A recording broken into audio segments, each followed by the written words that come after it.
children of all ages. Welcome to Robert Sports Show in NCAA Week 8 preview.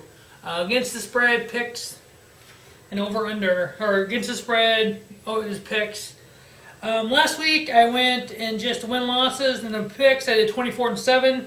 Against the spread I was 17-14, so not horrible, not great. Obviously the picks, I've been kicking ass at the picks. I'm 125-39 in win-loss picks, so I'm actually pretty tickled to death with that. As a lot of you have seen, I started doing top 25 rankings. I've been trying to get those up before the AP rankings come out. This week I was a little late with it. Yeah, left the computer Saturday night and fell asleep and just ended up doing it Sunday morning. Some of you have been commenting. Thanks for that. I appreciate that. I love the interaction. It's kind of neat. See what some people think, what some people agree, disagree with. I'm in the process of working on a complete realignment for the NCAA of the 128 FBS teams.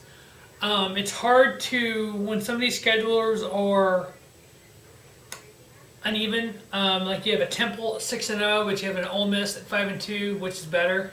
Is a 2-loss Ole Miss, 2-loss LSU team better than a Temple at 6-0, a Houston at 6-0, or a California at 5-1, or Memphis with 6-0? Is that better than a? Let me look at one real quick here. Let me find one that's kind of stupid here. There's several 2-loss teams in the top 25. Ole Miss 5-2, ranked 24th. Arizona, they're not even ranked. They're 5-2. So is 2 losses better than 1? No loss. I mean, it's just strength of schedule. Does that matter? I actually went through and was going to do my rankings based on strength of schedule. So I went through everybody, and that was either 1 loss or 0 losses, and looked at their opponent with the week they played them. So if they played them, they were 1-1, or if they played them, they were 5-1, and they beat them. And did the strength of schedule that way. Alabama been ranked like second, And there was a team that had 2 losses. I think Georgia or LSU would have been like freaking.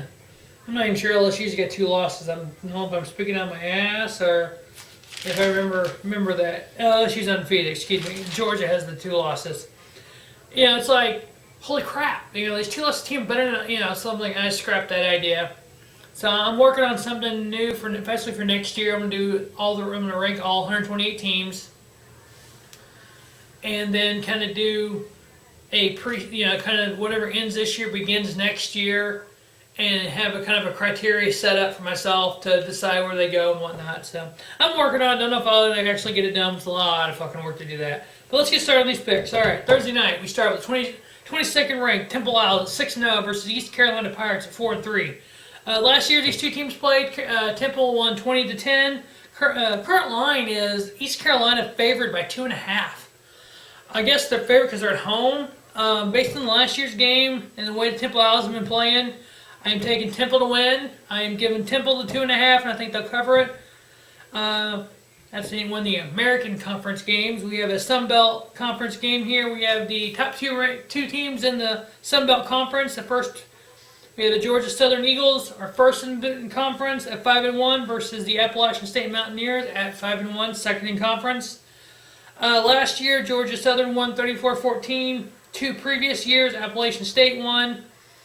Appalachian State is favored at home by 5. I actually had them winning and covering that 5. Next, we have a big Pac-12 matchup. We have the UCLA Bruins at home versus the 20th ranked California Golden Bears. California is 5-1. The Bruins are 4-2.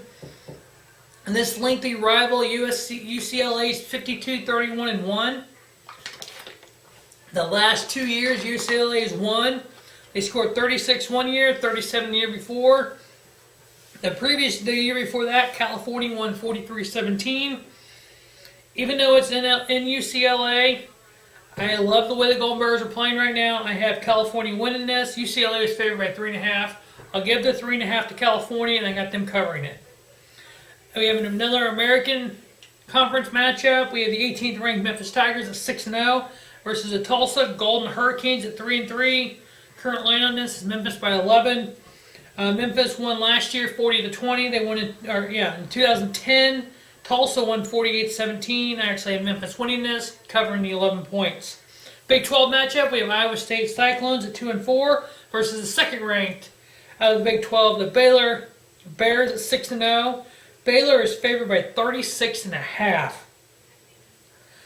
I was kind of worried about that. I was looking at that turn and I was like, oh, are they going to cover that? Can Iowa State actually cover that for, whatever? But last year, Baylor won 49-28 in Ames, but in Waco the year before, it was 71-7. So, yeah, Baylor wins. They cover the 36.5.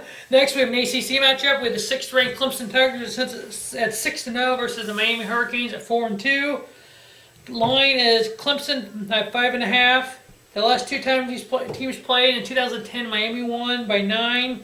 2009, Clemson won by 3.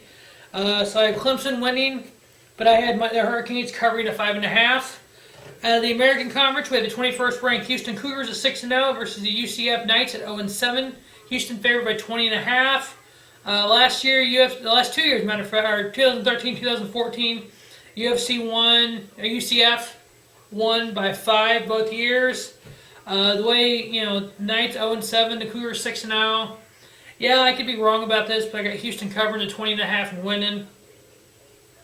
ACC matchup, we had the 25th ranked Pittsburgh Panthers versus the 3-3 Syracuse Orange. Line, Pittsburgh by 7. Pittsburgh has beat the Panthers the last 2 years in a row. Pittsburgh has won 11 out of the last 13 against the Orange. So I have Pittsburgh winning and covering the 7. SEC matchup, we have the Auburn Tigers at 4-2 versus the 2-4 Arkansas Razorbacks, excuse me. Arkansas is favored by 5.5 at home. The last 2 years, Auburn has beat Arkansas last year in Auburn, 45-21, in 2013 in Arkansas, 35-17. Arkansas is favored by 5.5. I'm taking Auburn. I'm giving Auburn the 5.5, and I say they'll cover that. Next, the American Conference, we have the Tulane Green Wave at 2-4 versus a 4-1 Navy midshipman team. Navy's favored by 23 at home. Navy won last year by 28.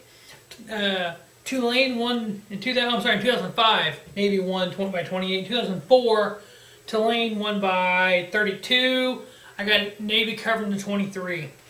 This is the reason I wanted to redo the kind of realignment thing for the conferences, because you see at the beginning of the year there was a lot of Division I teams playing some D2 teams, and then you have matchups like this that happen once every 20 years, 15 years.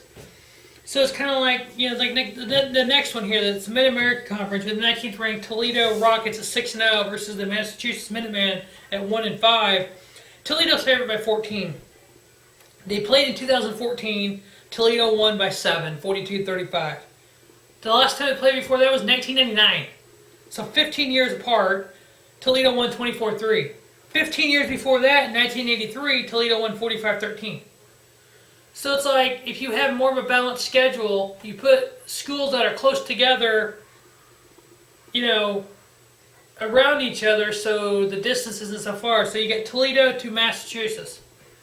That is not exactly a across the town trip or across the state. That's states away. So one, you gotta either fly the team there, or two, you gotta bus the team there and take more days off school. These are student athletes, I thought. So yeah, I am working on this big old elaborate realignment, all 40 bowl games involved, whole playoff thing. It's gonna end up I'm looking at 2 regions, 4 conferences. Each conference has 4 divisions. So basically you would end up with your conference champions, which would play in your regional game, and then one from each region play in your national championship game. Kind of like the World Series, American National League, the Super Bowl, AFC versus NFC, hockey, same, you have the 2 different regions play each other for your national champion. So I'm working on that, so that hopefully will get up. I'll get that going here one of these days. It's a lot of work to really get into. Big Ten matchup with the Indiana Hoosiers at 4-3 versus the 7th ranked Michigan State Spartans at 7-0. Wow, that Michigan State game last week.